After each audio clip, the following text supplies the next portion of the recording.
In addition to less flights, Sawyer passengers are noticing fares that are often higher than other local airports. Of course, that's having an impact on the airport and its customers.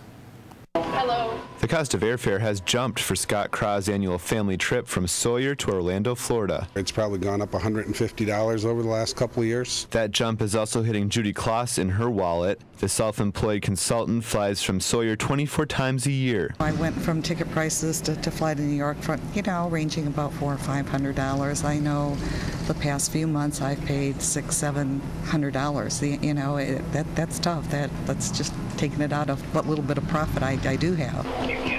Fares are up across the country, but customers often find fares lower than Sawyer's at nearby airports. It's a lot cheaper if you go outside Marquette, usually. You have to calculate in the amount of the gas, the extra time driving, the time you're going to have to drive when you come back. But generally, it's a lot cheaper if you go down to Appleton. Slightly cheaper usually out of Iron Mountain or Escanaba. And that can be partially attributed to the fact that every other airport in the UP receives funding through the federal government's Essential Air Service program. Sawyer does not because it has more than one airline, and the federal government will no longer subsidize any new airports. The federal dollars other airports receive allow them to have cheaper fares, keeping their local customers close. Another reason for high fares? The availability out of Marquette impacts the higher price, probably more so than anything. Travel agent Marcia Dion says the difference in the base fare between Marquette and other regional airports isn't significant unless the flights are nearly or completely sold out, which happens often.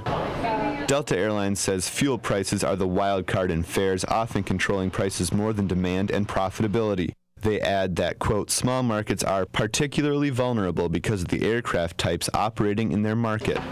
How do you find inexpensive fares at small airports? Dion says if you book well in advance and have flexible dates, you will likely find that flying from your local airport is feasible. Airfares, historically, compared to inflation, are still a tremendous bargain. The president of the Regional Airline Association notes having a strong local airport is key to attracting new businesses. That's why it's critical for everybody in your community to fly more often out of their local airport. No matter the price, business travelers like Kloss keep flying. It is what it is, Dion notes that the fall season is one of the cheapest times to fly during the year, but prices are quickly climbing as flights fill up as the holiday season gets closer.